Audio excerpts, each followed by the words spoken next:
Welcome to Nursing Life 101, the most important nursing class you never got to take in nursing school. We will be traversing different objectives like interviewing, what to do in nursing school, boundaries, burnout, and so much more. If this interests you, I hope you are taking good notes because class is now in session.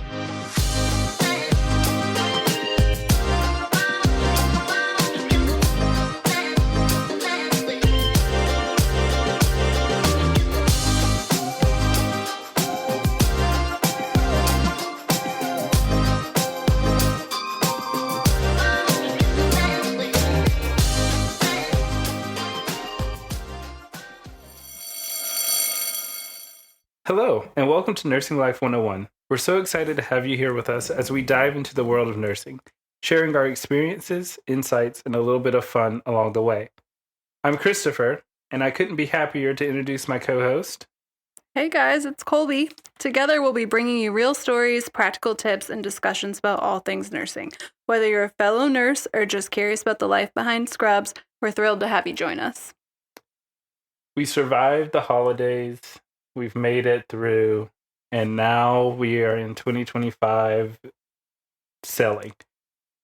But one thing that I've realized is that as nurses, we do two things. We either are very wasteful or overly frugal. And it's weird. It's a weird dichotomy that nurses have to go through. So I want to talk about the frugality of nursing and the frugality of hospitals in general.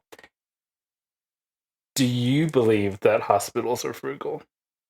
Do I think hospitals are frugal? I think it's really easy to say no. If you think about how much waste we create day to day, that's like inevitable. Right. But I do think that they try. I do think hospital systems try to be more mindful or thoughtful where they can. I mean, you can't reuse a pair of gloves. You can't use a syringe more than one, like per one time per one patient. Like, I mean, you can, but you shouldn't. Right. Right. It's not okay to, because of risk of spreading disease and everything else. So there's certain things that inevitably it's just not in healthcare's nature to be frugal with. But I will say, in the complete opposite, my other opinion on it is that hospitals cut costs everywhere they can. And I think sometimes you'll see that like in the quality of our supplies. When you can tell when they're changing a brand because all of a sudden something new pops up in the supply room. And like you can just tell it looks cheaper in comparison to what you were using before.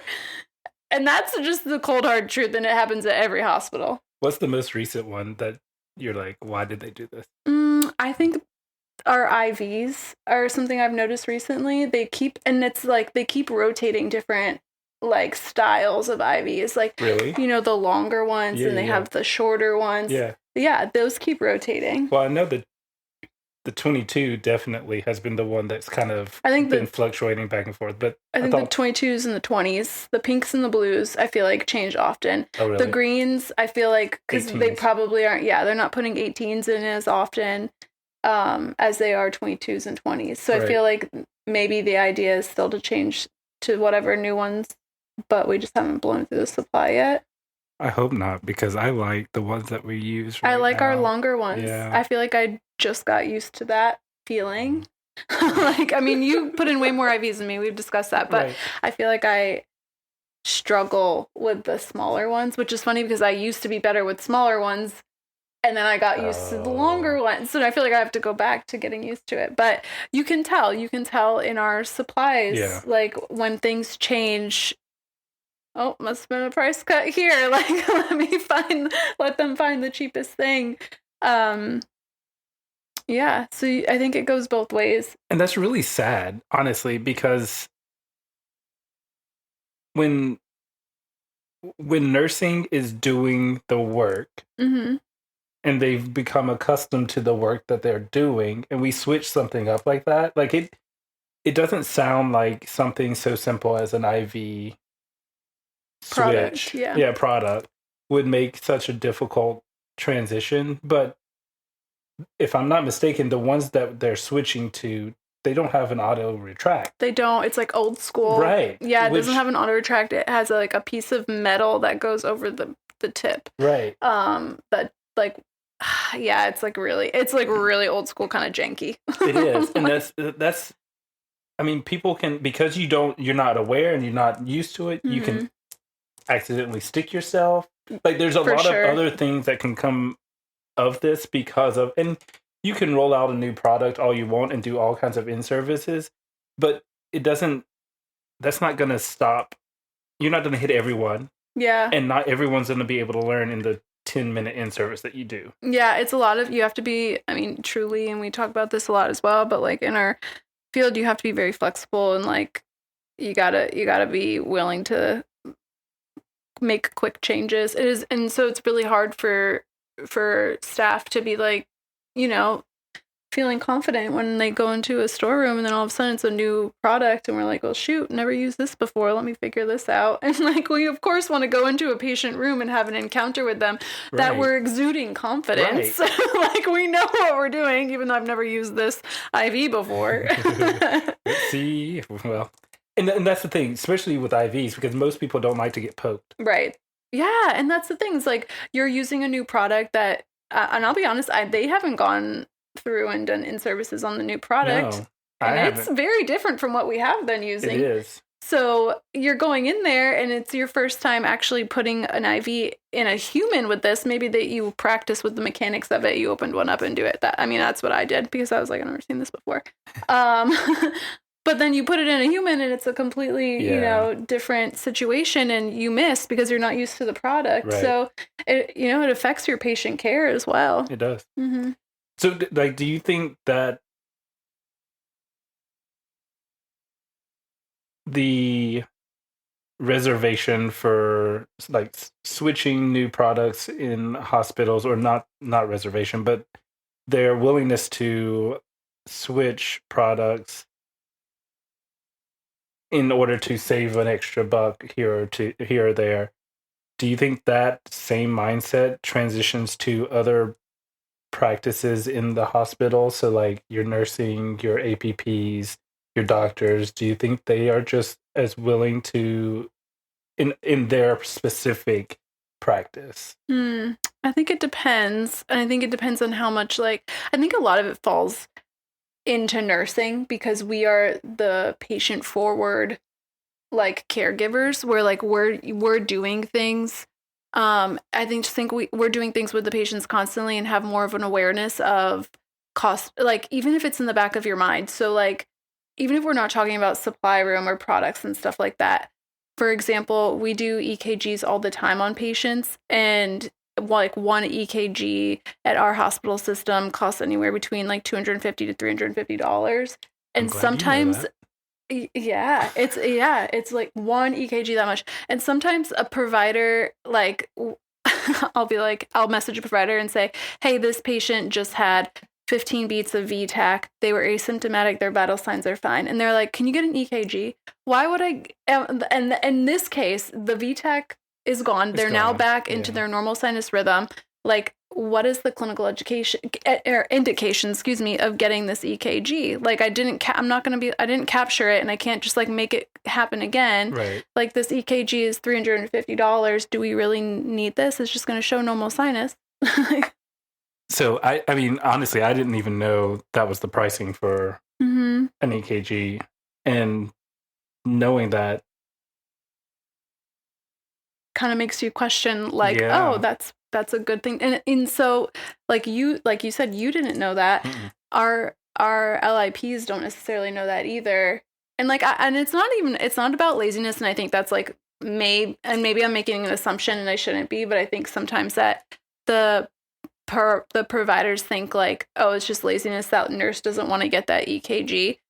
It really just doesn't seem clinically indicated, and like, let's not charge this patient that might not have the best insurance or might not have any insurance for an EKG that's not necessary. Yeah, like what's going to change in the in the plan of care of that patient. Like if we get this EKG when there's nothing, if they were in sustained, cool. Absolutely, we would want to get one. Right. Yeah. Right. Like, but yeah, I didn't even think about that. Yeah. So like circling back, I do think it's kind of it's not going to always fall into the nurse's hands, but or onto our plates to kind of be more mindful with those things, but it is kind of also part of our job to like educate everybody, including the providers that are maybe above us and even like people that are below us, like our techs and whatnot. Right. Well, and that's one thing that management also tries to do is one thing we're struggling with specifically on our unit is that we have, luckily, all private rooms. But with that, it's a larger footprint with a lot of walking anywhere you go on the unit.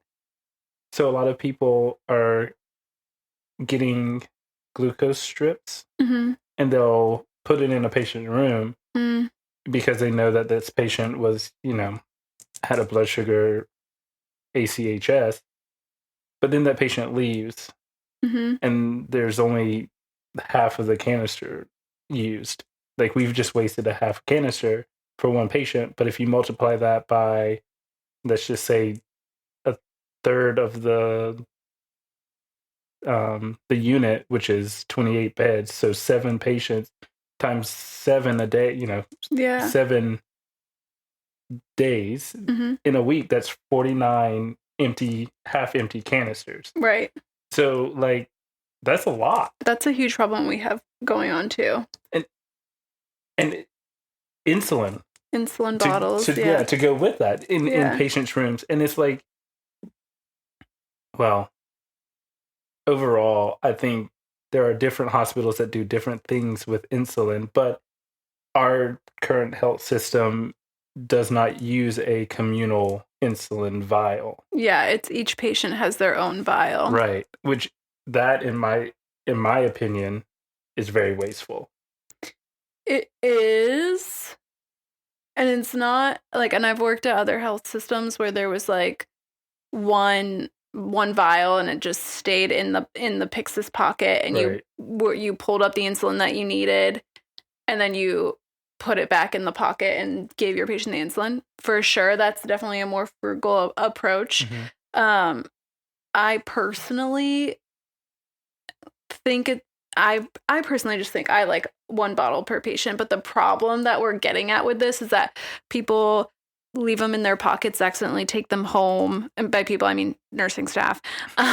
They get left at the bedside, which is a big no-no at JCO, but also like someone will go looking for it and not find it in the patient bin, so they'll pull a brand new bottle and then they get to the patient's room and there's like already 1 or maybe 2 because somebody already did that the last time. So then they have and then it's an isolation room, so you can't take it back. You can't take it back. You can't put it back in the Pyxis to be used. So that definitely is another example of wastefulness that happens for sure. Yeah, and it's one of those things where there's no good way to fix it. It just requires like heavy policing by your leadership, and that is very tedious amongst other things. Like even like, so a big thing that we have around with insulin is like not only the strips, but we also like the QC material, our quality control material to test our glucometers.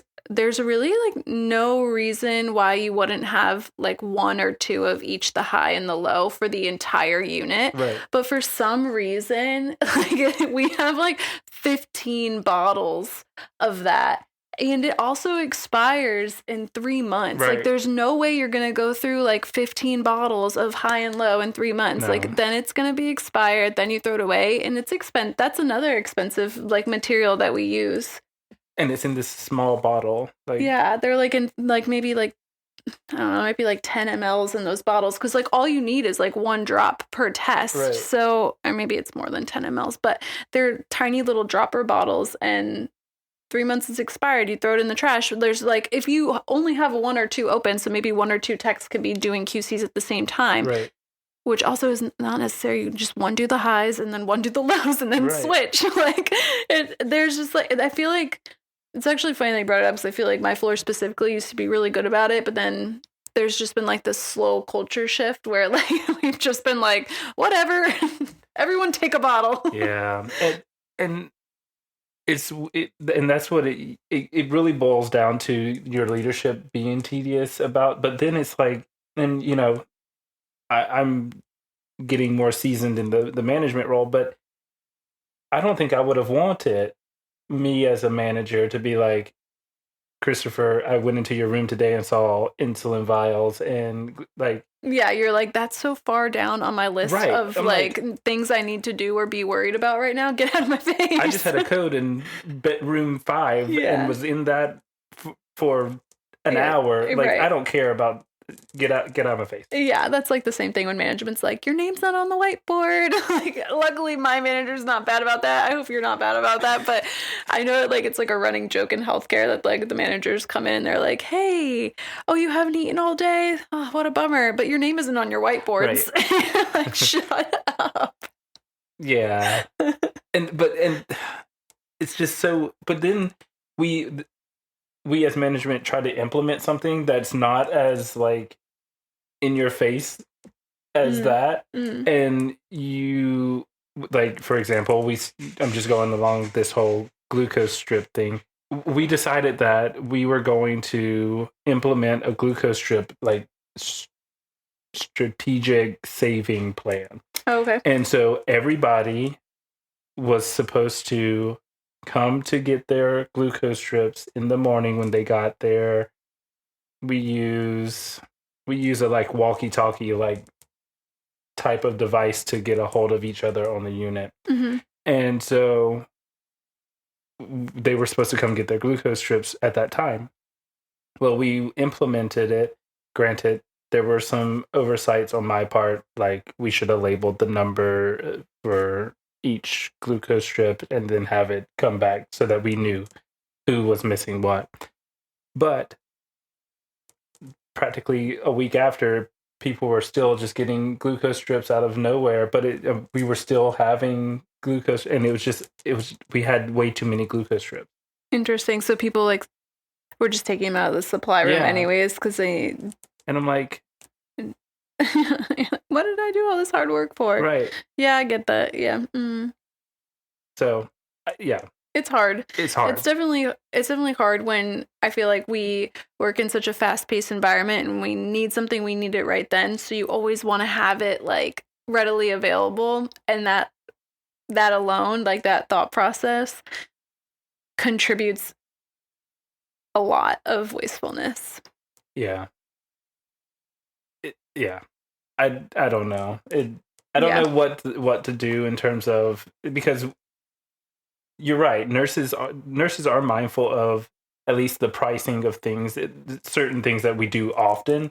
Depending on the unit that you're on, you probably know, like, for example, antithymocyte globulin, which is nicknamed rabbit because it's synthesized, but it's all an immunosuppressive medication, costs close to 16 grand a bag. And so we're very mindful of not doing the pre-medications until we absolutely see the bag, making sure that the bag isn't tubed in the tube station, you know, making sure that it's not jostled or shaken because it can really mess up the bag. Yeah. And you know, that is something that we as a transplant unit are very mindful of. So we are very frugal on what we do and making sure we do what we're supposed to so people don't have to pay for this expensive medication. Have you ever thought about when we were in COVID and you were traveling during that time and I was just coming out of my year of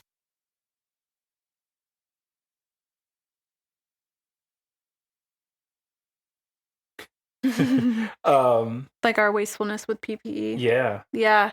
It's interesting how every hospital had a different take, and it, you know, obviously, like in the beginning of when things were really bad and we just didn't have enough supplies, and like some hospitals were legitimately giving their staff like trash bags. It was pretty wild. Yeah. Because supplies were so short, and that we were like reusing N95s and like keep the same N95 all day, wear in and out of other patients' rooms. Then they developed a process where they could like sanitize their N95s, so that made it a little bit better. But it was like months before they got to that point. Forgot they did that. Yeah, and then the gowns themselves. So at our health system, I don't know that we ever used anything but the disposable ones. Yeah. Did we? Okay. Because in the beginning we definitely were. So, and then I left in the middle to go travel, and then when I came back, we're still using the disposables. But when I was traveling, I worked in different hospitals where they had both disposable, excuse me. But on the COVID unit specifically, we were wearing like reusable gowns, not like to be reused in the same day, but they went and were laundered. Oh. And then they came back to the units. They were made out of like a plasticky, vinyl-y. Interesting. Yeah, I don't actually know what the actual fabric was, but it was kind of like a plasticky type fabric. And I'd use those like almost poncho. Yeah, kind of, yeah, almost like a rain poncho, but thicker. Okay. And we had used those at other health systems too that I worked at, which is interesting. Like there's definitely some question around like truly having a clean product going in. Like, do you trust the cleaning process, the sanitizing process that those went through? And wanting to keep your like footprint, your carbon dioxide footprint small as far as a hospital, and like really reduce, reuse, recycle kind of mindset, versus like knowing that you're wearing something that's clean. I mean, I feel like on some level, it's like you're definitely just having to put trust in the company that is sanitizing those gowns for you. But so in a sense of like frugality, if that is a word, the reusable gowns were good with how much we were needing to use them and during COVID. But there was some like, question behind like, is this really our best option? Right. Were you at our current health system when they decided to just say, you just need the isolation gowns for C. diff or enteric precautions now and COVID? No. Wait, so they said temporarily we didn't need them for like regular like MRSA, VRE, that kind of stuff. Oh, and that was just during COVID, because now we're definitely wearing them. Yeah, 100%. Okay. Yeah. Wow, that's interesting. But yeah, it goes in order to conserve, we were doing that. So, but the question is like, why did we go back? Yeah, if it was okay, then why did we go back? Yeah. Real interesting. Yeah. I feel like policies were bent and maybe even broken and broken to make things work during a very difficult time. Yeah. But it really made me question the safety that it provided for other patients and ourselves. Like, I think it's fair to say, like, I often joke about it, that, like, I'm just going to throw gloves on to go, like, sign off this heparin drip real quick in a MRSA isolation. Like, we all have MRSA anyways. That's, like, a joke, but, like, also legitimately, if I don't have it, I don't want to get it. So, like, I would prefer to continue wearing my gown. Well, yeah, but which was very interesting. Like, yeah, you had to still wear gloves, right? Yeah. But you didn't have to wear a gown. And I think, I mean, depending on what scrubs you're wearing, depends on how much your skin is actually exposed. But I'm one that doesn't wear a long sleeve shirt underneath my scrub top. I usually just use I usually just stay away from t-shirts. I don't wear t-shirts because I need my pockets. Yeah. But in terms of, I usually just have short sleeves. So like I can see how MRSA could definitely get onto my like skin. My skin. But like really and truly, most people during COVID, and I do believe most people, well, let's not make gross generalizations, Christopher.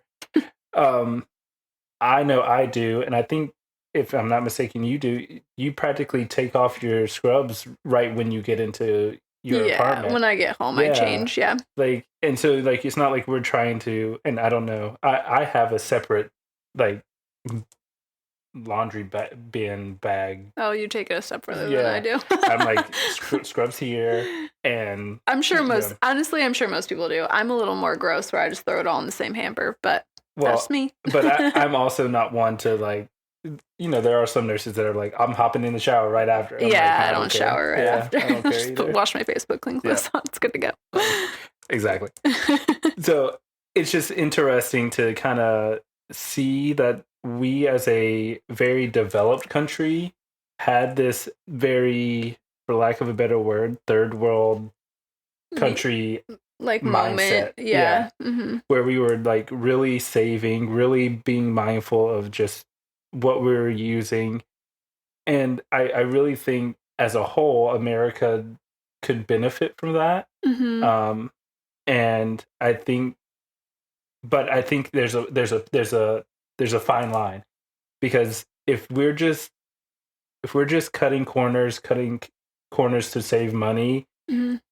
and that money isn't going back into those doing the work, don't worry about it. If it's going back to the C-suite, or the extra added position that came out of nowhere because somebody asked for a position, like, if it's not gonna positively affect actual patient care being given, don't worry about it. Just keep spending your money, I guess. But I think that's when you said it's a fine line. Like, it's a fine line between, like, are we cutting corners to benefit patient care, or are we cutting corners to line the C-suite pockets? Right. And I think, unfortunately, there's a huge, which everybody is aware of in the U.S., as evidenced by a hot topic that's gone on in the last few months. But we can talk about that briefly. About the shooting of the United Healthcare CEO. I'm okay with that. I mean, that's exactly what I'm getting at. I mean, it's a huge problem in healthcare, whether it's like big pharma or insurance companies or the hospital CEOs and other, chief executive positions, where most of the money is going into their pockets, and it's negatively impacting patient care. Right. So, and unfortunate truth that's been happening in the U.S. Well, and I think a lot of that comes from most of the C-suite doesn't have a clue what bedside does. Yeah, I mean, you'll even find that there's people in the C-suite that have never even been in the same room with a patient. Like, they've never been a healthcare giver in any form or fashion. It's kind of like, how did you get in this spot? What were you thinking? Yeah. Or it's been so long, they don't recognize, like, the actual job anymore. Right. They're really out of touch. Which is sad. Mm-hmm. So, now it's time for our newest segment, Health Check. As nurses, we're constantly bombarded with health trends, advice, and the latest miracle solutions. But let's be real, not all of it's backed by science, and not everything fits into our busy life. Exactly. So in Health Check, we're taking a closer look at these trends. Each episode will pick a topic from nutrition and mental health to self-care and exercise, and break down what's actually helpful versus what's just hype. This isn't about giving generic tips. It's about sharing insights we can rely on as nurses and people with busy schedules. Today, we're diving into meal prepping for a shift. Let's find out what really makes a difference and what's just noise. Meal prepping.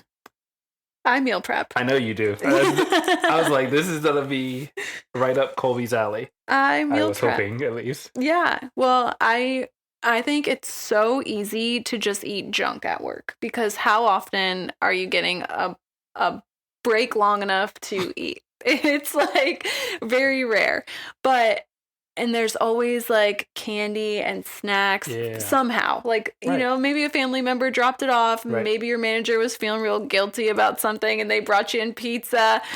There's always an opportunity to eat something bad. But I try really, really hard while I'm working to like fuel my body with like food that's actually good for me. So I like to meal prep, and I like make it as simple as I can. Like sheet pan meals are my go-to. Like pick a vegetable, a starch, a protein, cook it up on a sheet pan, put it in your container, and you know you're good to go. You pop that in the microwave for a minute and you can stand there and eat it real fast, but at least like you're getting something that's more balanced than like chocolate and cheese. Right. Or you could go my route and just take out order all the time. Yeah, Christopher exclusively eats out.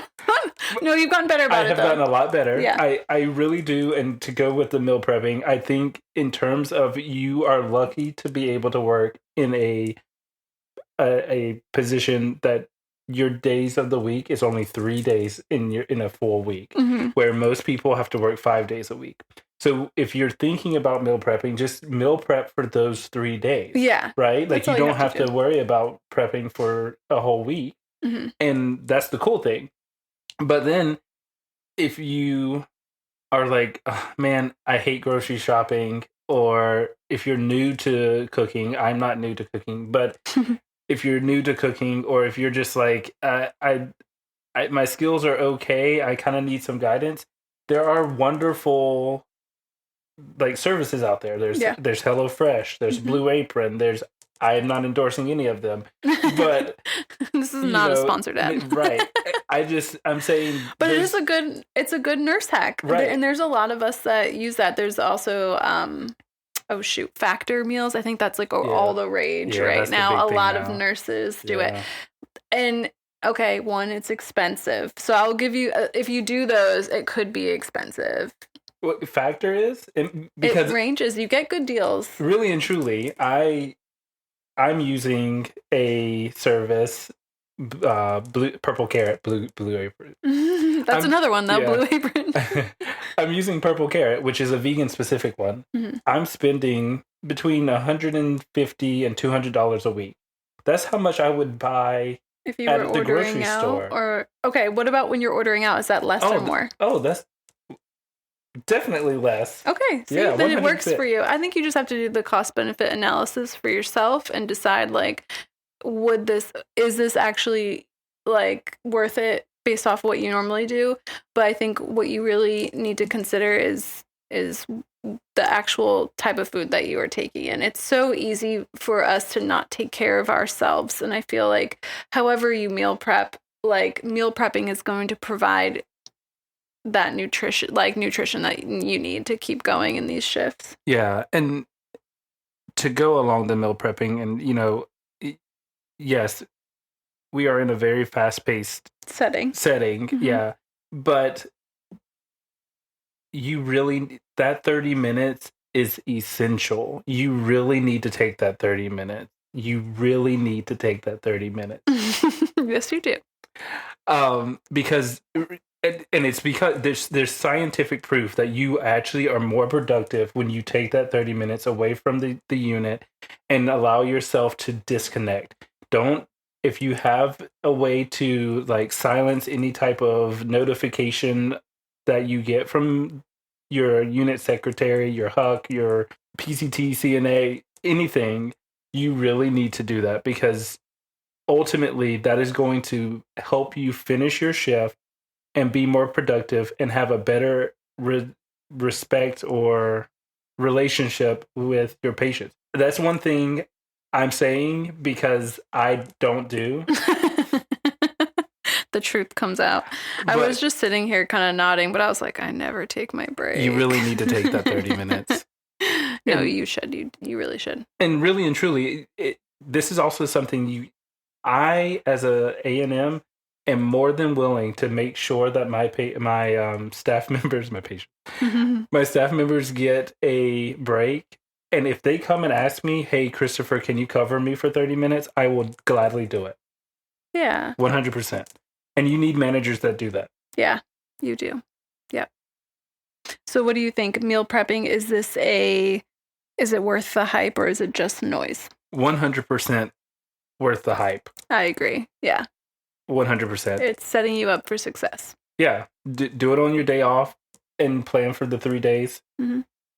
You know, make a little extra for the day that you're making it so that you get a little dinner or lunch out of it. Right. I think there's a ton of resources for you to like make this as easy as possible too. Like you can look on Pinterest, you can just literally do a Google search, YouTube, whatever. Like if you don't want to do one of the like pre-prepped meal services that we mentioned before, but yeah, there's a ton of stuff that makes it really easy.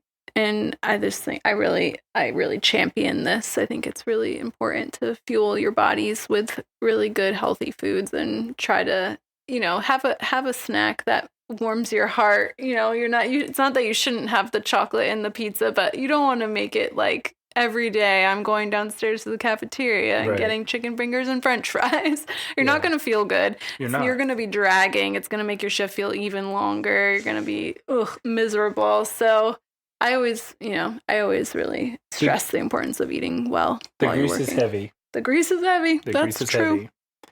So if you have any thoughts on meal prepping, or if you have your sheet pan meal that you go to all the time, I've never done one, but or if you have a meal prepping service that you use that could be like a local person that you.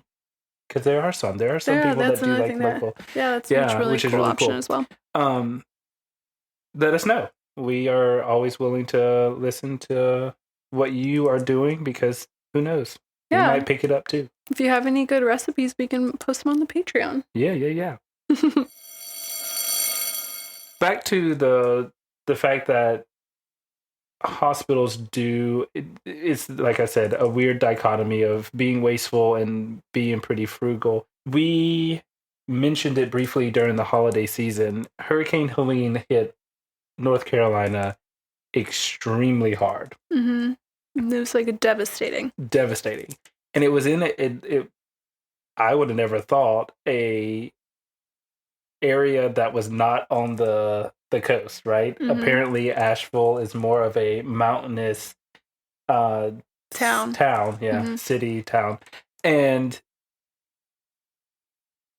there was a huge IV fluid factory called Baxter that was in that actual like town or that area, I think. Yep. And it wiped out that Baxter plant. Yeah, it completely demolished the plant where there was also facilities on site that housed like a backup supply also of IV bags. So they make IV bags with all different kinds of fluids, but they also had like a housing for like a backup supply. Yeah.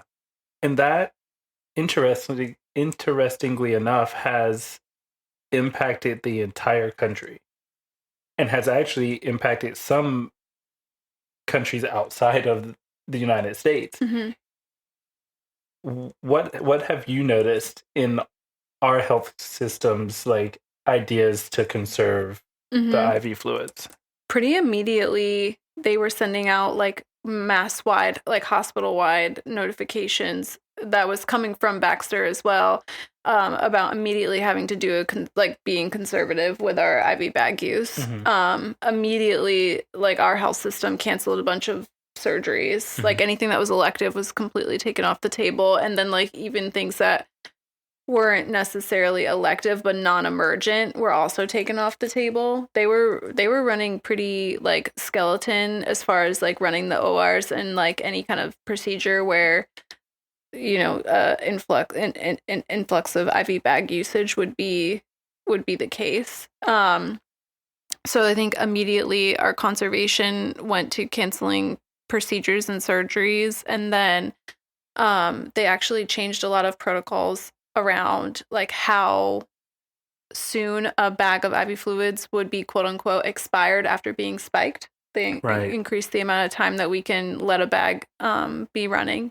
And then also it's pretty common practice normally to use an IV bag of saline or some other kind of fluid as like as a like priming the line, and then hanging an antibiotic, for example, as a secondary line. And we switched for right now to be our antibiotics. They're just running on one primary line without saline running as a primary first.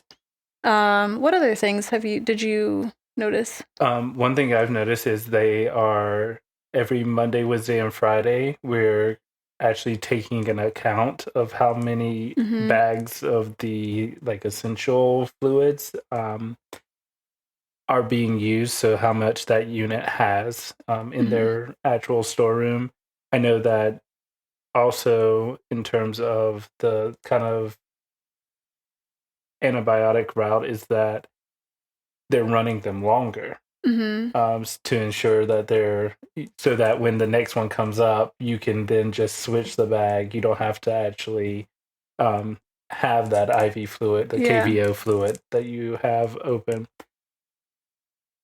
Now that's all in the hospital, right? As I said, I work in a IV therapy place. Oh, I didn't even think about. Well, obviously, it would affect the IV therapy, right? Yeah, which is the drip bar. I had said the name of that before, but yeah, that's been interesting. Luckily, I guess the overarching drip bar, because it is a franchise, they had a store of fluids that we have like a allocation for. Okay. And so, yes, we have to kind of be very mindful of what we're using. And if everybody that works at the drip bar where we're located is really good at getting the IV started. There's very few that we actually turn away, but we can't just waste fluids now. We have to be very mindful of that. Yeah. And some, because of the fact that I am kind of higher up in the position, I have noticed that some other drip bars are like changing the pricing of their bags because they're like, oh, interesting. Yeah. Like making it more expensive. Yeah. Because if they spike it and then it goes to waste. Right. Yeah. And so like there's that. And well, do you guys not have this is kind of a little off topic, but do you guys not have a practice where you like make sure you get the IV first before you prepare the fluids? Right. So it is different than in the hospital, where if there's the normal cadence for an IV in a hospital is you put in the IV, you connect the IV exit set, which is like that little tail on the actual IV, and then you have a lower lock that's able to be connected to the actual IV itself. Oh, okay. We don't have that. I see. Yeah, you just you put in the IV and you hook the line right up to it instead of having the lower lock. Yeah. And so we just trust that the flash is where it's supposed to be. Now, as many of you may know, if you are using your IV skills, you can tell when a IV goes into the vein. It's smooth. It has very little resistance.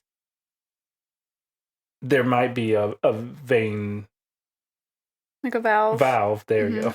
A valve that you're up against, and I've been able to float it even using the IV fluid. Or a flush. Yeah, but we don't have flushes. Oh yeah, that's right, because you don't have the lure lock. Yeah, it's a very good point. While you were talking, thought of another thing that happened to me. We had a patient who had a low blood glucose sugar of like 34, and at one point in our health system, we use, which you may as well in yours, the D50 IV pushes, like the big old IVs with that sticky syrup stuff that's in there. Yeah. And there was a shortage at one point, so they moved away from using those, right? And so we had a different protocol in place at our health system where it was like a bag, like a 250 bag of D10 that's like infused over like 10 minutes or 15 minutes or something like that, and then you do your recheck after 15 minutes after that. And there was like a couple different things all involving IV bags. And so when we went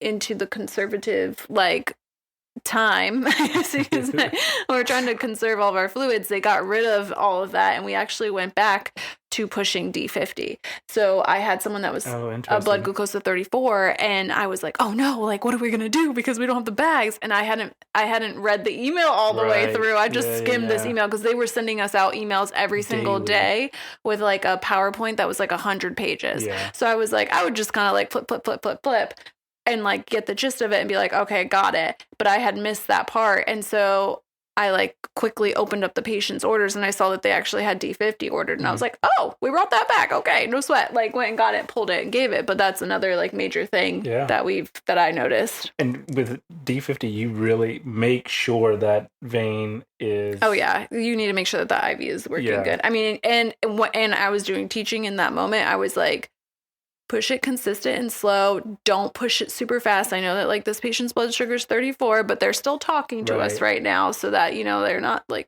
they're okay, but you are more than likely going to blow this IV regardless, even if you are pushing it slow, because it's such a huge amount and it's so viscous and hard on hard on the veins. Yeah. So be like, watch that spot, because as soon as you think it's blown, pull it out, and you're going to have to go to another IV to finish it. Yeah. Like it's, and that's probably the reason why once the shortage on D50 was done, we didn't move back to it, just because it's not, I mean, it's effective and quickly, but it is very viscous and hard on the veins. I mean, you really just need a central line for that. To give it the way you want it to be given when someone's blood sugar is 34, central line to push that through is much less stressful. Yeah. Are there any other, like, that you know of, things that you've had to be like, oh, we're conserving for this weird reason? Ooh. I'm trying to think of something. I'm sure there has been, but you put me on the spot, so I can't think. I don't have one. I have not been in nursing long enough to really know. I'm positive there has been, but I can't think of anything. Right? When we're done recording, I'll be like, oh, you want to know what I just thought of? Here it is. Yeah. I mean, there's always something. I mean, there's always going to be something, even if it's just like specific to a hospital, like. You're gonna notice that like something is running low on supply of, and they're gonna be sending out an email being like, conserve this, conserve that. Well, I mean, even with the drip bar, like our vitamins, they also you have to worry about like conservation of those as well. Mm-hmm. When yes, it could be something that could be readily made or synthesized, but there are some like magnesium that tends to go a lot, and you get a lot of it, and you do use a lot, and sometimes you're going to be like, I'm sorry, we can't do that one today, that specific drip today, because we have very little. And it's unfortunate because that is a profit, we have to build a profit for the drip bar. This is not a nonprofit thing. Right. So when you can't provide that medication, it's a profit loss for sure. Yeah. Which they could go to someone else who might happen to have it, which is sad. Yeah. It's interesting what our health system did to make a difference in our usage. And it's pretty wild how was this facility one of 2 in the US, or are there more? I thought